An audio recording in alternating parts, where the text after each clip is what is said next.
pengetahuan penyu hijau. Perairan Indonesia yang pertama ada jenis penyu lokal, penyu sisik, penyu hijau, penyu pipih, penyu bibik, penyu tempayan, dan penyu putih. Yang tidak ada di perairan Indonesia hanya penyu pipih aja. Sedangkan 6 diantaranya ada di teritorialnya perairan Indonesia. Hanya kopi saja. Nah, untuk penyu itu yang paling besar penyu belimbing, ya. Itu bobot sampai sekarang yang paling besar penyu belimbing dengan umur 20 tahun. Bobot tubuhnya bisa mencapai 4 sampai 5 ton. Ya. Dan untuk siklus hidup dia bahkan sampai 20 tahun untuk penyu sisik ya. Sedangkan kalau ini penyu sisik. Nah, ini siklus hidup dia si betina itu baru mulai bertelur di umur 20 tahun. Nanti dia mau lepas di umur 50 tahun. Dia bertelur itu 2 tahun sekali paling banyak, paling sedikit 8 tahun sekali. Ya. Dan ini siklus mereka secara mudah ya kita bisa lihat. Di sini dari mulai sibukan ke daratan, meletakkan telur, kita ambil telurnya secara lokasi. Jadi makanya kenapa penyu ini hewan konservasi karena kita masih bergantung di alam keseluruhan.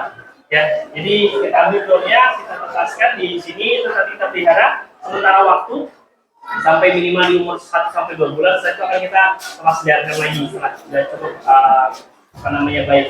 Nah, di sini kita tahu penyu ini dari mulai telurnya, penyunya, daging dan kalapasnya itu dimanfaatkan langsung oleh manusia. Ya, sebenarnya undang-undang mereka itu dari tahun 90 sudah ada, undang-undang nomor tahun 90 SDAE dan PP nomor 7/99 turun dari undang-undang nomor 5 tersebut. Jadi tidak bisa dimanfaatkan secara langsung. Kalau kena pidananya 5 tahun dan 50 juta per ekor. Ya, jadi gitu. Tapi secara tidak langsung, penyu ini banyak manfaatnya. Pertama dia sebagai indikator 5 tahun. Kedua dia sebagai hewan pemikat dasar wisata. Nggak berbiara. Ya, sehingga wisatawan datang ke sini perekonomian masyarakat juga terbantu. Yang ketiga dia sebagai hewan yang peduli dalam lingkungan sekitar seperti karang yang mati bisa dia bantu untuk mengurangi kematiannya maupun lampung. Ya, jadi kenapa saya bilang tadi karang mati tidak jadi mati banyak. Jadi kalau misalnya di musim tertentu di tren Prosibia yang namanya pemutihan ujung karang. Ya, nah itu biasanya si penyu sisik ini gigitin si karang warna putih itu. Sehingga nanti si karang yang mati itu jadi itu untuk yang branching ya. Tapi kalau untuk yang mesik kayaknya nggak bisa. Nah, untuk telur ini biasanya menetas tuh 7 sampai 12 minggu. Tapi kalau kita di sini bisa maksimal di 2 bulan. Ya, 2 bulan maksimalnya. Dan untuk yang kegiatan selanjutnya biasanya kita melakukan monitoring kawasan sama perbaikan kawasan. Jadi kalau misalnya di musim peneluran, kawasan di pesisir pantai itu kita bersihin sampah-sampahnya untuk si ikan ini bisa lurus ke tempat peneluran. Ya. Jadi ini siklus hidupnya. Kita lanjut ke di sini ada tempat peletasan telur. Ya, jadi telur yang kita dapatkan di sini ini kita letakkan di sini menggunakan bak, bisa juga kita sebut namanya media penetasan portable di sini, dan ini biasanya prosesnya paling enggak sekitar 2 bulan. Nah, kalau untuk telur-telurnya pasti ada di dalam satu lubang ini bisa menghasilkan telur itu sekitar kita letakkan telur itu 100 sampai 150 butir, tergantung dari sarangnya. Tapi kalau lebih dari 150 butir, biasanya kita jadiin 2 sarang seperti itu. Paling baiknya sebenarnya 100 butir per sarang. Ya, dan ini yang masih belum menetas. Dan kalau kakak pengen tahu, ini kalau misalnya yang pasir warna putih ini kebanyakan ini didapatkan di pantai Sunrise. Gitu. Kalau yang hitam ini biasanya di hutan pantai, Pulau Pramuka. Jadi Pulau Pramuka saja potensial untuk peneluran itu sangat masih tinggi. Gitu. Jadi walaupun memang kalau dari literaturnya mereka tidak akan bertelur di tempat yang sudah ramai. Ya, apalagi ada aktivitas manusia itu tidak mungkin. Tapi ternyata karena mungkin sudah kebelet juga dia bertelur di situ. Untuk penanganan di sini hanya pengontrolan saja. Kalau misalnya ada kondisi lembab, hujan ataupun angin, biasanya kita lihat cek kelembaban pasirnya. Kalau misalnya memang lembab, kita jemur aja ketika ada panas. 1 sampai 2 jam paling maksimal. Nanti kita akan letakkan aja di sini. Kenapa sih kita tidak seperti daerah Bali atau di daerah ujung genteng sana ya, Sukabumi? Karena memang kalau kita di sini kan bukannya tidak percaya sama lingkungan, tapi memang kita menjaga saja. Jadi kalau telur yang kita dapatkan di sekitar pulau ini, kita langsung relokasi ke sini. Karena banyak juga yang mau langsung memanfaatkan secara langsung, bisa dijual belikan. Tapi manfaatnya untuk manusia lagi-lagi tidak ada ya. Kalau mungkin dulu historinya orang Indonesia ini sering mengkonsumsi telur penyu, untuk tujuan beberapa faktor seperti vitalitas, kesehatan dan lain-lain. Sebenarnya dari apa namanya dunia medis atau gizi tidak sangat baik untuk dikonsumsi. Pertama, benar kalau misalkan hasil riset itu protein pada proteinnya itu sangat tinggi. Benar, saya mengatakan benar. Yang kedua, kandungan asam juga tinggi, sangat benar. Tapi yang paling tinggi lagi kandungan kolesterolnya. Kandungan kolesterol pada proteinnya itu bisa 12 kali lipat ayam. Ya, terus juga mereka juga beberapa faktor lainnya dia mengandung jenis racun yang bersifat toksik ya, namanya sengat toksik yang bersifat umum dan yang tidak mematikan tapi bisa mengurangi imun kita lah setiap hari. Tapi ada pertanyaan mungkin? Mungkin dengan kondisi lembab yang sangat tinggi dan tidak ada controlling. Terus juga kalau setiap hari kan harus kontrol pagi siang sore karena takutnya ada semut yang ke atas. Jadi ya bisa buat kegagalan juga. Dan yang menjadi faktor kita kenapa menggunakan portable ini karena memang untuk mengurangi kontak langsung dengan parasitnya seperti semut itu. Salah satunya yang paling kecil tuh semut. Kalau untuk yang lain-lainnya ya kita tingkatkan di kapasitas untuk dia bisa menetas lagi. SR di sini ketika menetas itu bisa di angka sekitar 80%. Iya. Jadi kalau megang karena sangat masih rentan. Ini baru 1 hari. Tadi pagi baru. Ini sisik semua. Bedanya tukiknya itu bayi penyu ya. Tukik sama tukiknya sisi sama penyu hijau itu bedanya kalau penyu sisi ini atas tempurungnya itu coklat, bawahnya hitam.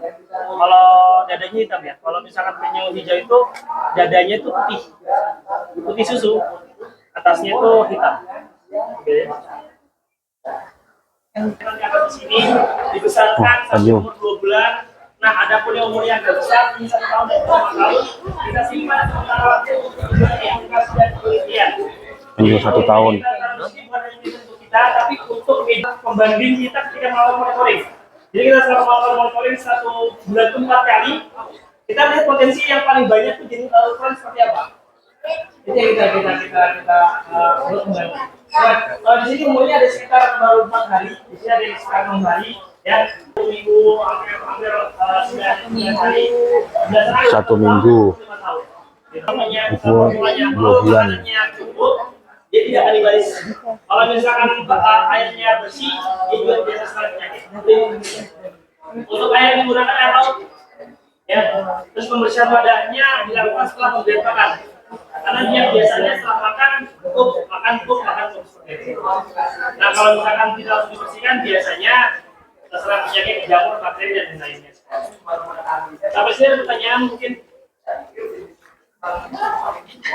Ada pertanyaan sampai sini? Sudah bisa menyelam. Nah, sudah bisa menyelam dan untuk ukuran seperti ini untuk menggigit kita saja udah lumayan lah. Oh, ini udah 2 bulan. Udah 2 bulan.